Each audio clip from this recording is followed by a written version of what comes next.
Terrence T.A. Dixon, claims Cartagena, quote, had coercive labor exploitation, financial fraud, manipulation, violent intimidation, and psychological coercion, end quote. Hard to say which is more off the hook, a Diddy party or a Diddy after. I feel sad for her. God bless Remy Ma. I feel sad for her because she, we really loved her. She left the terror squad, and my God, have we been on fire ever since. Take a look at this then. He once made fun of Fat Joe Fruity when Cuban Link phoned him back, but it was written off as a small-scale rap war. It wasn't taken seriously at the time. Nevertheless, everything changed drastically. Once Remy Ma, who has been writing with Joe for years, spoke a few words in favor of Cuban, Joe's face has become tense, very nervous. The ongoing dispute among Cuban, Joe, and Remy creeping up like it had never been gone. There's more to it than rumors this time. There is a new lawsuit in the mix. And in a way that nobody saw coming, Joe's name is being mixed up in it. Because of what he did, he is getting the side eye. All of this was reignited by the news of a major lawsuit, one that caught them all by surprise. Joe's former hype man, Terrence Dixon, also known as T.A., filed it. Despite Joe not being identified as the offender, the lawsuit's accusations are ludicrous, and his name ultimately the storm claim you. The lawsuit was immediately publicized, and the New York media leaped on it. As soon as the story got popular on social media, headlines started to surface everywhere. Attempts were made to put everything together by deleting old interviews, videos, and even songs. The most unsettling part was that the story was broadcast live on a local news channel during their midday show, and everyone watched it as though it were the series finale. That day, at noon, they reported this. New at noon, rapper Fat Joe is being accused of in a $20 million lawsuit. The rapper's real name is Joseph Cartagena.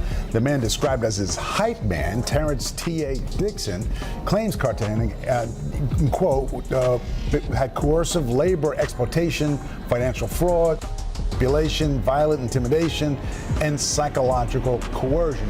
Before you hear what T.A. disclosed, you'll realize that Cuban calling Joe Fruity is more complex than anyone anticipated. Let's dissect it then. There is more to Terrence Dixon, better known by his stage name T.A., than a man attempting to establish himself. He spent 16 years as Fat Joe's hype man. That is a significant amount of time to be on the sidelines, entertaining audiences, retaining fans, and assisting with event management. However, he is now reversing the narrative. The 16 years were characterized by control, secrecy, and manipulation, according to T.A. He claims that after being taken advantage of and treated rudely, he was disconnected as though he didn't exist. In addition to the case he filed lately, it is not limited to dubious contracts or insufficient royalties. It explores private, behind-the-scenes details that radically alter Joe's image. T.A. says he has been in awkward situations over the years. He claims that he was occasionally ashamed and disturbed when he felt under pressure to complete activities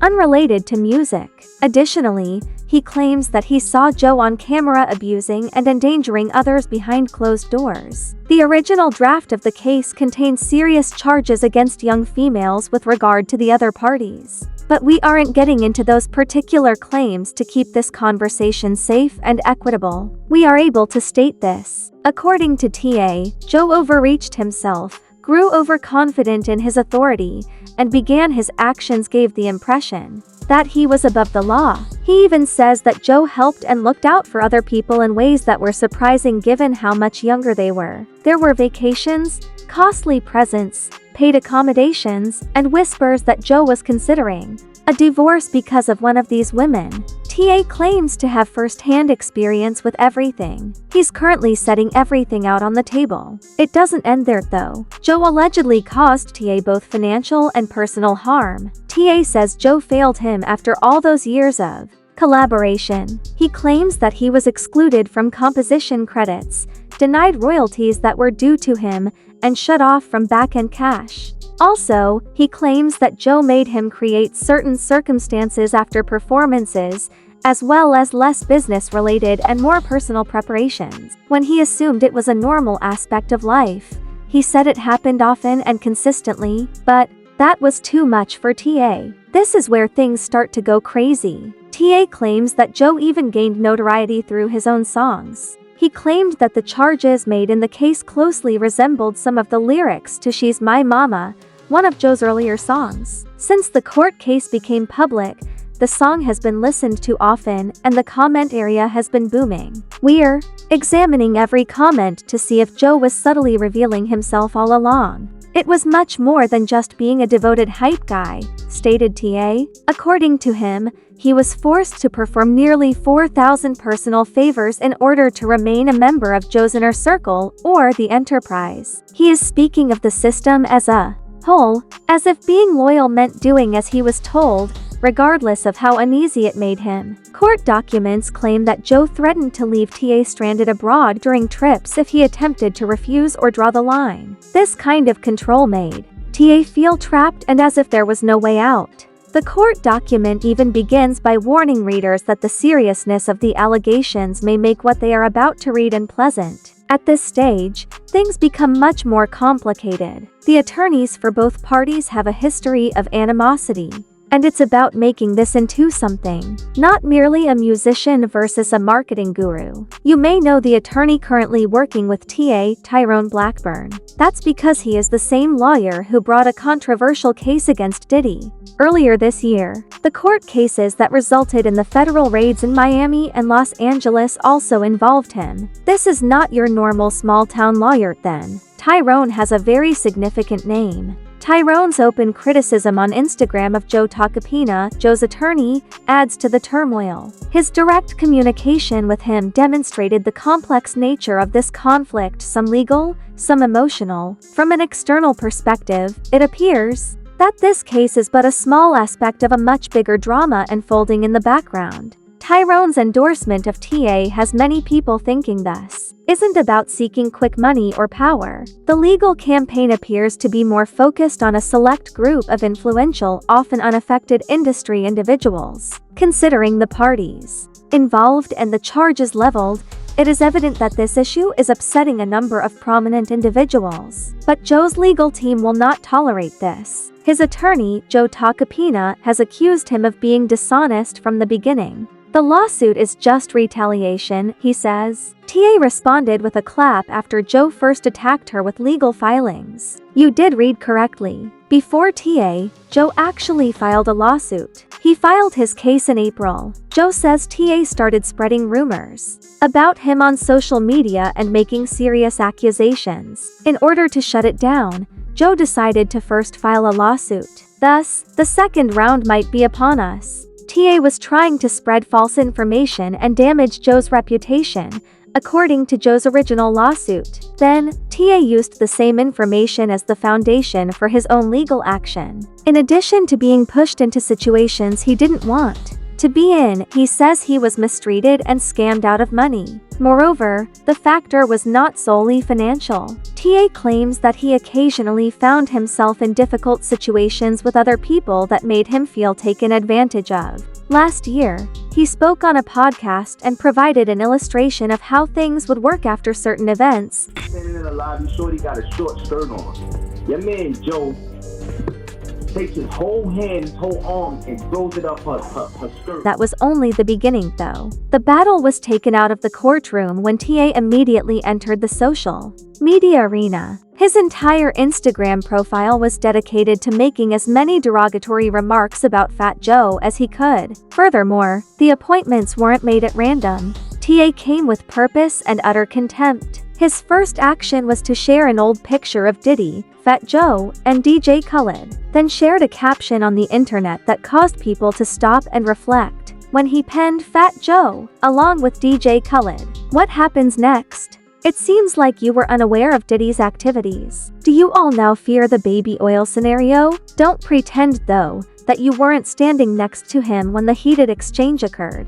That message caused a great deal of online debate because of everything that was happening with Diddy at the time. However, TA wasn't just looking for likes. He started to explore his past as well. He also posted a special photo of Joe, himself, and the group from when they allegedly become involved in Angola overseas. And let's be honest, that kind of history wasn't being retrieved for sentimental reasons. The idea was to remind people that he was once a part of Joe's surroundings and to shake things up. Things became even more personal when Joe and Remy Ma released their collaboration song, Out of Control, a few months ago. Because of Joe's appearance, TA arrived ruthlessly. "Imagine waking up next to this saggy bag every morning, ladies," he added, captioning a video clip. However, "You're just awful, little Joey." They were ludicrous, and the contempt was palpable. And that insult wasn't a one-time thing. Months passed, but TA persisted in publishing, tarnishing Joe's reputation like it was their full-time job. Joe had had enough of the harassment on the internet and decided to take legal action in retaliation. He sued TA, claiming that all of these public accusations were false conspiracies to damage his character. He told the journalists that TA was just bitter and that the money accusations were completely false. Once Joe's lawyer was taken out of the circle, he stepped in and branded the whole thing extortion by someone who wants to stay in the spotlight. Today, the question is, who is telling the truth? We were able to approach that answer by traveling back in time and looking at the other voices from Joe's past. Initially, Cuban Link and Remy Ma had their own falling outs with Ta prior to this incident. Remy has a lengthy relationship with Joe in particular. When the situation deteriorated, they went public. When Joe and Remy were on the Terror Squad, they were like family. On stage, they were outstanding. They came together, moved as one, and created songs like Lean Back.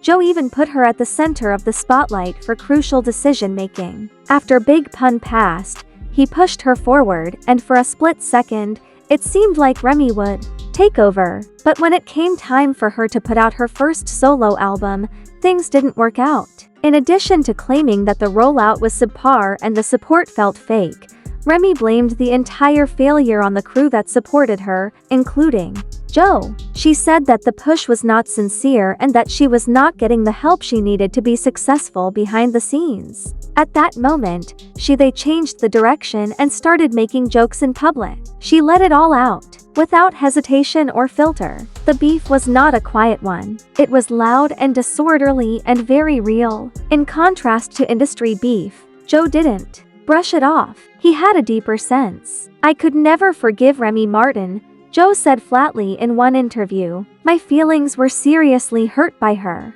This wasn't just business," he explained. Remy had taken things personally. Joe asserted that she disrespected his family and him to an excessive degree. Later, in an old Smack TV interview, Joe considered the ramifications and said he was glad she had left. "Ever since she was gone, it was nothing but success for us." He seemed to believe that ending his relationship with her was the best thing to do. I feel sad for her.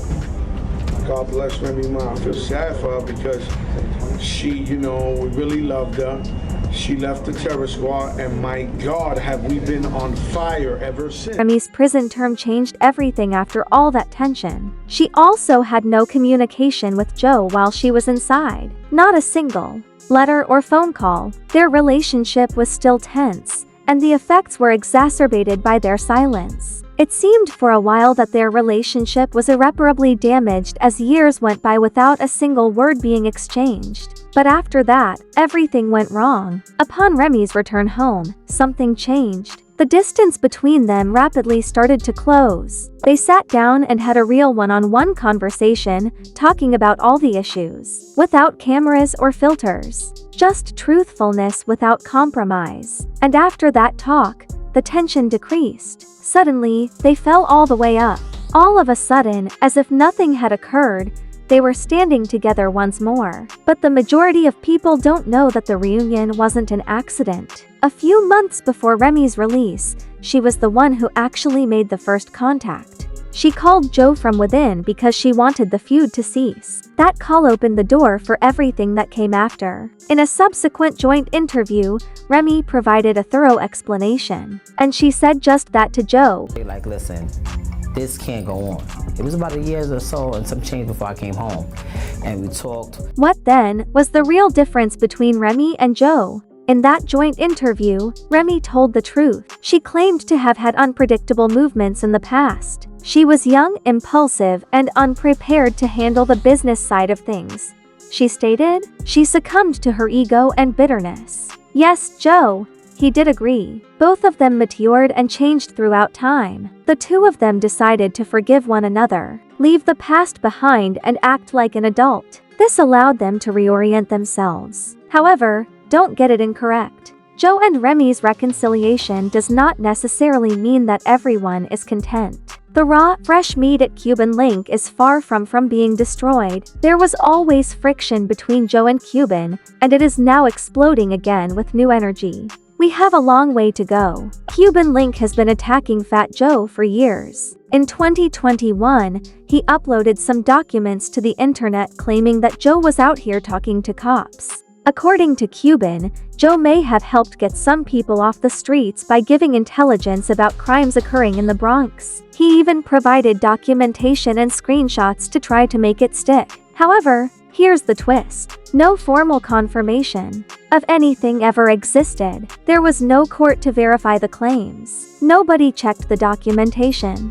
Fat Joe laughed it off, clapped back, and brushed it off as stupidity. Consequently, everything sort of faded out. Time travel to the end of 2024. Reversing course, Cuban returned with yet another grave accusation. This time, he asserted that Joe's prior handling of people from specific communities was questionable. I'm finally ready to talk about the stories that people in the industry have been keeping for years, Cuban said. Joe reportedly shouted disrespectful remarks or acted in a way that raised serious suspicions in events that he claimed to have directly witnessed. To be clear, nothing unlawful was included in those accusations. However, the tension was high. It wasn't just in terms of feelings. It was personal, stemming from years of betrayal, resentment, and silence. In essence, Cubans have never forgotten his accusation that Joe hampered his professional progress. Joe allegedly used his influence to deny him opportunities, slow down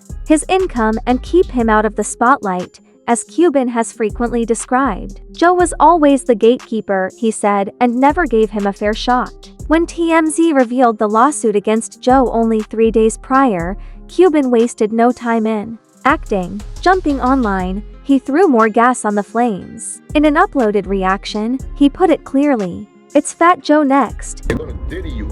They're gonna Diddy Joe, watch. And they got enough evidence to do it. They're gonna do the Diddy on them. The FBI already Diddy them. Returning with a vengeance, Cuban Link said the feds had already been watching. And this isn't just some wild internet gossip. He claims that there are real papers, recordings, and paperwork that back everything up. The most ridiculous aspect, according to Cuban, is that Fat Joe exposed himself to all of this attention. If even half of what is coming to light is accurate, he is telling people Joe cannot blame anyone else. I made the mess myself. Cuban asserts that the signs existed from the start and that the history is getting caught up. And he's not just making this up. Cuban actually backs up several of TA's assertions. He says he was present at many of the previous instances. They spent years in the same music machine, traveled and did business together, and were in the same social circles. Now, Cuban says he wants to hear TA's whole point of view without any prejudices since he believes there might be some real truth concealed there. Cuban, however, is infuriated by more than that. After finding out that Joe had sued Ta, he became extremely motivated. Cuban was not convinced. He considered that the ultimate treachery. He mentioned that TA wrote music for Joe for free and showed him in dying dedication for years. By threatening legal action and scheduling court appearances, Joe is now returning the favor. The whole situation has taken a dark turn, Cuban said forcefully. In addition, it now appears to be similar to other familiar situations that have recently gained widespread attention. According to him, it feels like history is being repeated and people are starting to connect. And bringing up Diddy wasn't a coincidence. Cuban understands that people are listening, and it wasn't a light-hearted analogy. He claimed that it shouldn't be shocking because Joe and Diddy used to throw wild parties. It has long been recognized by the business. Joe has also described the wildness of those parties in the past. In 2005, Joe made a big jest about how crazy things would get at those events in an MTV ad trailer. They have big names, loud music, exaggerated excitement, and full-fledged movie scenes, he said. As such, many people knew precisely what Cuban meant when he said that the whole event was starting to seem like something they had seen before. Hard to say which is more off the hook, a Diddy party or a Diddy after party. Joe recently joked on TV that Diddy was the master of deception when it came to wild party pranks. And that's a strong statement, let's be honest, especially at this stage. It must have sounded like a harmless joke at the time. But that line hits a different note in light of everything that is happening in the industry at the moment. At this point, the interesting part starts. Joe's involvement with industry insiders has been constant. VIP lounges, major label parties, and all-access events. He was there for it all. There are also more photos that are going around showing Joe smiling and beaming in the middle of those same powerful chambers he was using to exclaim the fun of the atmosphere, crazy evenings, legendary energy, and never-ending excitement. But many are starting to go back now that some of those same names, including Diddy, are the focus of scandals and legal action. They aren't only observing Diddy anymore, they're also watching the other people that were standing next to him. Yes, Joe was one of those people. We're not saying Joe did anything, but after being that close to the flame for so long, it's hard to act as though you didn't feel the heat. Of course, when names start to show up in legal headlines, people start to ask questions. And who was there? Who looked at it? How about this? Who didn't say anything? As you are already aware, 50 Cent would not keep quiet. 50 people took notice of these new headlines as soon as Fat Joe's name was mentioned. Diddy is always the first to criticize when his name is brought up. You already know that with Joe involved, 50 had something to say or is at least awaiting the ideal moment to publish. But there is history here. Before all the legal issues and chaos, 50 and Fat Joe had a renowned rap feud. In the early 2000s, they were incompatible. The whole thing started because of Joe's success with Murder Inc. 50 had already begun war on that camp too. He was going after Gotti, Irv, and Yarul, as well as everyone else connected to the label. Since Joe got along with them, he was caught in the crossfire. Eventually, it turned ugly. Tracks of diss were flying everywhere. Word battlegrounds are created during interviews. At the 2005 VMAs, the problem reached its peak when fans chose sides and both of them were on stage trashing each other live on national television. Joe's sly comment hurt 50's feelings. You could feel the anxiety on the screen. Between them, it was clear for years. Public back and forth music and subliminals without any chance of there is a glimpse of tranquility. Then the modification was made. At this point, the atmosphere has changed entirely. In 2024, Joe and 50's relationship shifted from one of hostility to one of almost brotherhood. It completely destroyed the feud, put an end to the bar throwing. Social media photos are off the table. Simply be respectful. 50 demonstrated their devotion by attending the Game podcast, which is worth millions of dollars, much to the surprise of everyone. How cool he and Joe were now, he said. How time facilitated their personal growth and how they made amends behind closed doors. Then 50 stated it plainly. So my whole beef with Fat Joe was really his loyalty. Later we become the best friends. 50 Cent was upfront about it. In retrospect, the feud with Fat Joe was never truly personal. Loyalty and who was standing next to whom were key issues during that heated Murder Inc. period. 50 claimed that he began to genuinely respect Joe's tenacity after the years went by and the smoke cleared. From someone who used to make fun of Joe in every pub, it says a lot that he even labeled him loyal to a fault. And that same enthusiasm came back to Joe. He assured people that the feud wasn't all negative in retrospect. It encouraged him to stand up, hone his pen, and finally helped him establish himself as one of the reliable voices in the rap industry in New York. Both their legacies were impacted by the rivalry, which was significant at the time. However, this is where things start to get interesting. As a result of all these crazy articles, Diddy's reputation is in ruins, and Fat Joe is being pulled into discussions he probably never would have. 50 has been really quiet. And that's not him, let's face it. Usually during times of drama, particularly when it involves former enemies. The one who posts a meme, adds a commentary, or clowns the entire thing first is 50. Radio silence this time though, until the entire script was turned upside down. 50 shocked everyone by standing up for Joe instead of making fun of him. These baseless accusations and claims are not credible. I'm sorry Joe has to endure the public scrutiny and damage to his reputation. This is a stick-up.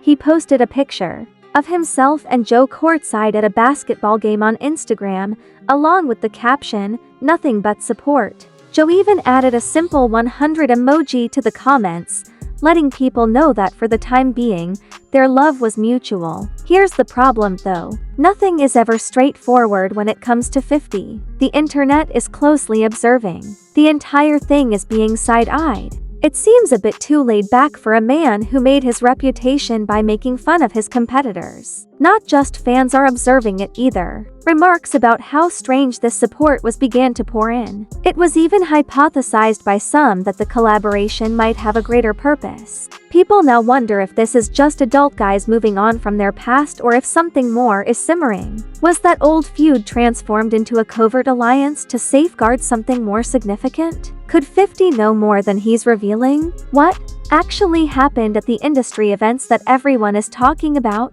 When two longtime competitors suddenly act like brothers during a crisis, you have to wonder what the true backstory is. With the cameras off, what tea is being sipped? Share your thoughts with us in the comments section. Is this a chess move or is it true respect? Remember to hit the notification bell, like, and subscribe so you don't miss the most recent information. Also, leave your comments below. We wish to hear it all. I will see you in the next one, my hushers and stars.